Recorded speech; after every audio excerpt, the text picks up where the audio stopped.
Sami Zayn is the new United States champion, which has only added fuel to the fire of the weirdly increased hate he's been getting this summer. Another Haluma kick by Zayn! Pull it off!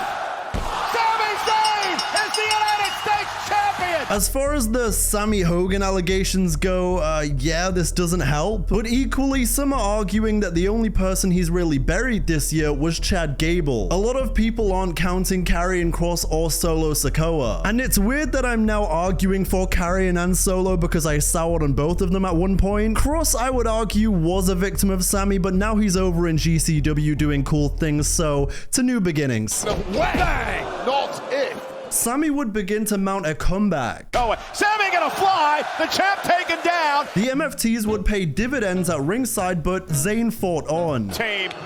Mini Solo by Sikoa for the win to retain. Sami kicked out. Big Jim would emerge, but lose the numbers game initially. You know who that is? Big Jimmy Uso's here. To aid Big Jim, Jacob Fatu would come from the crowd to a huge pop. Tonga, oh, my God. Driving fast. Nobody home. Face first goes Tonga. This was a really fun match, and I don't think it does as much damage to Solo as it may look on paper. It's just a shame he had to lose the title so soon. Although I think nowadays the shorter Attitude Era-esque title reigns are a bit of a lost art, so sometimes they work. Slip through, does sunset flip powerbomb for the title. Kick out at 2. One more defiant Helluva kick would win Zayn his first US title. Haluma kick in the corner. Another Haluma kick. Pull it off.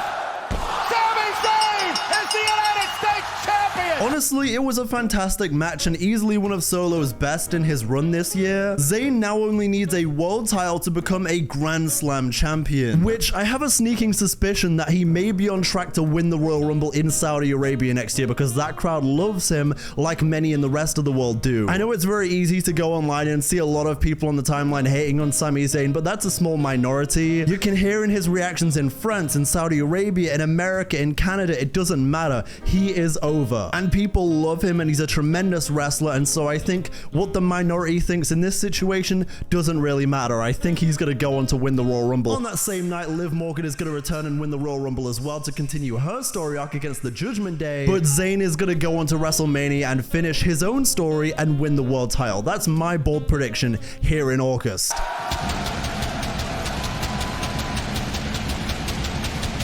Only for Kevin Owens to make his long-awaited return at WrestleMania, he celebrates with Sami Zayn like they did in NXT, and then the same thing happens again. Kevin Owens slams him to the ground, beats the piss out of him, and we get Owens Zayn all summer next year. The summer of 2026 will be World Cup, GTA 6, and Zayn Owens blood feud. I am seated. Stop it!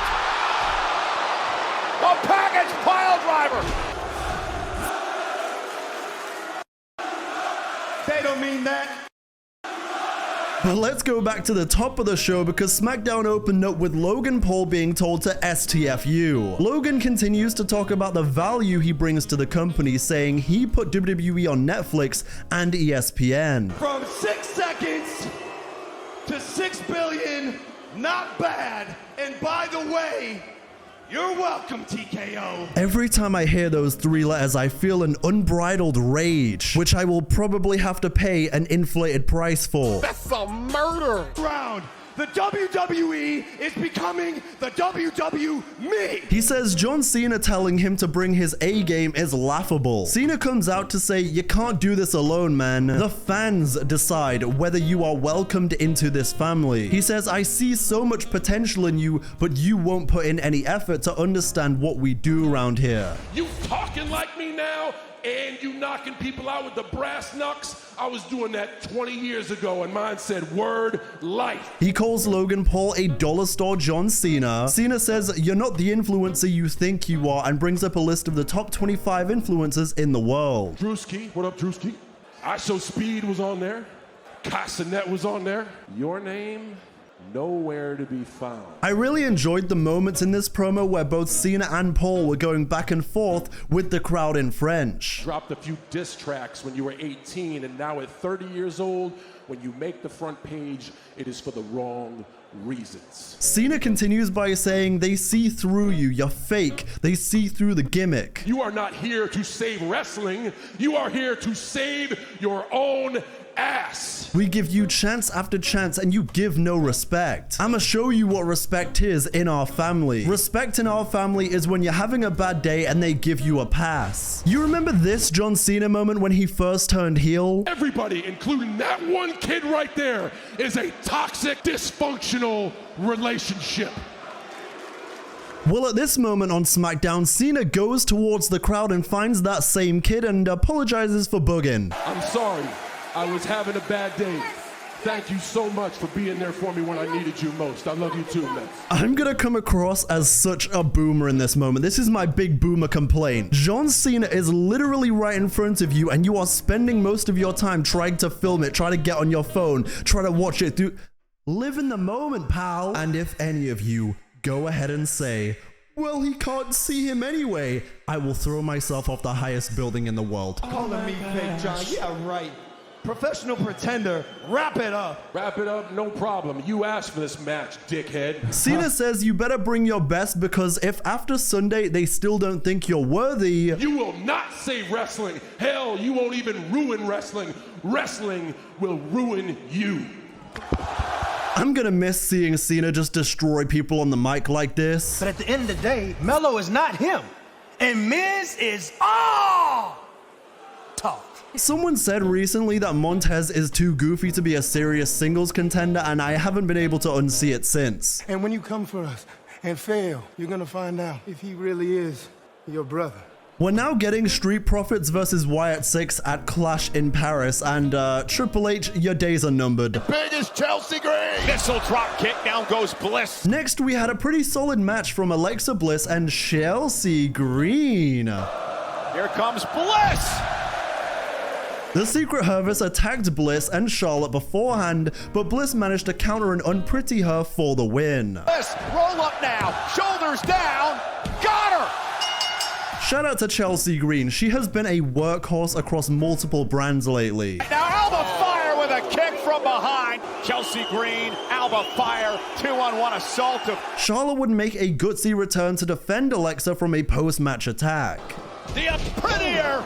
And now this gory face buster for good measure. I'm really liking the booking of the Secret Service right now. Not only did Piper Niven pin Charlotte Flair, but you're actively showcasing Chelsea as a star across multiple shows and having them stand tall. And I strongly believe that the credit should always be as loud as the criticism. I feel the way I felt when I ended the longest reigning Intercontinental Championship reign of all time at WrestleMania. I'm feeling totally confident. Sami would say he didn't feel like himself the last month on Raw, but now he's back. Ce soir, on va avoir un nouveau champion.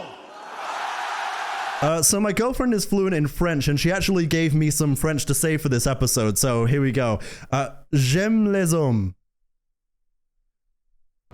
But perhaps once I cut off the code of morality from your skin, I can show the entire world just how misguided and hollow you really are. Black says, Damian Priest, you feel that paralyzing pressure on your chest? That's me.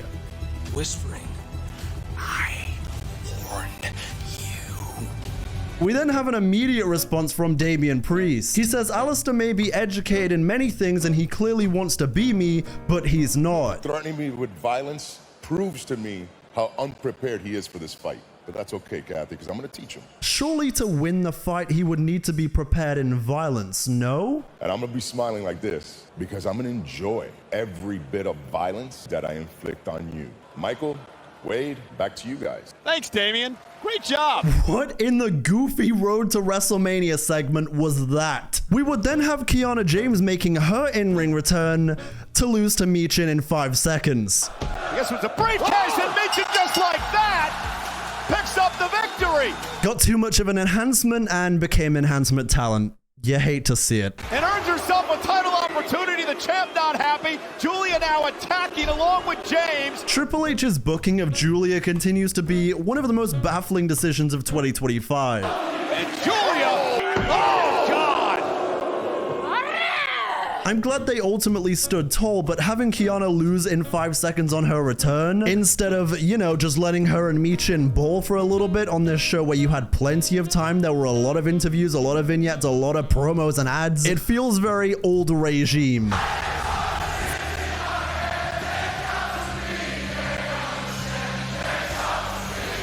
Next, we had Drew McIntyre still talking trash about Cody and Randy respectively as he was confronted by the Viper. Cody, he doesn't know how to be friends with people. He's a liar, a manipulator, a politician. Drew talks about how Randy hesitated at King of the Ring, but Cody did not. He attacked your back because he knew how to hurt you, and he knew how to hurt you because you told him, Randy. McIntyre says if you believe he's your friend at this point, you're naive and an idiot. But Randy retorts by saying, I didn't drop you last week for Cody. I dropped you last week, Drew, because I think you're a prick. Oh! And a Glasgow kiss. McIntyre would then go for a Claymore. Claymore Orton back to the stage. Nobody home. Vintage Orton with a dripping DDT. Randy Orton would then snap on security, RKOing everyone. Randy! RKO! Everybody!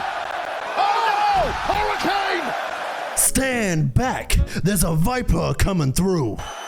And Drew McIntyre rolling out of harm's way. That punt kick has been teased and teased forever now. At some point, they gotta let him hit it again. You've won more in the past 2 weeks than the entire time I was gone. Mike, don't play that. You won more in the last 2 weeks than you have in a full year. So who's really helping who? Miz says we have lightning in a bottle that needs to be harnessed on the same page. But perception isn't reality. I am. Don't write a reality check that you can't cash. Meanwhile, in Nick Aldis's office, Randy apologizes for RKOing everybody. He says it's more fun to be bad sometimes. Then, in the latest installment of product placement in my graps, It's Fireball. Best whiskey in America. Enjoy. Say it ain't so, cuz. You gonna drink this, Nick? The day I've had truth? Yes. it's actually fucking funny at this point. And now there's the double team. The revelation. Profits will face the Wyatt Six and Clash in Paris. As I mentioned earlier, this tag title match will be happening at Clash. I think I gotta change my pants after those guys were back here. Smells like it. Michael Cole shit his pants full of doo-doo? What? You've been walking around here like you some huge threat. Like I won't snap you into two. Tiffy would be confronted by Jade, who reveals that she is the #1 contender again. The champ says if it weren't for me letting you win last week, you wouldn't even be in this position. Tiffy says she's been undefeated all of 2025, and Jade says I could teach you a thing or two about being undefeated. Now when I beat you, all that dies. And this fantasy that you and I were ever on the same level.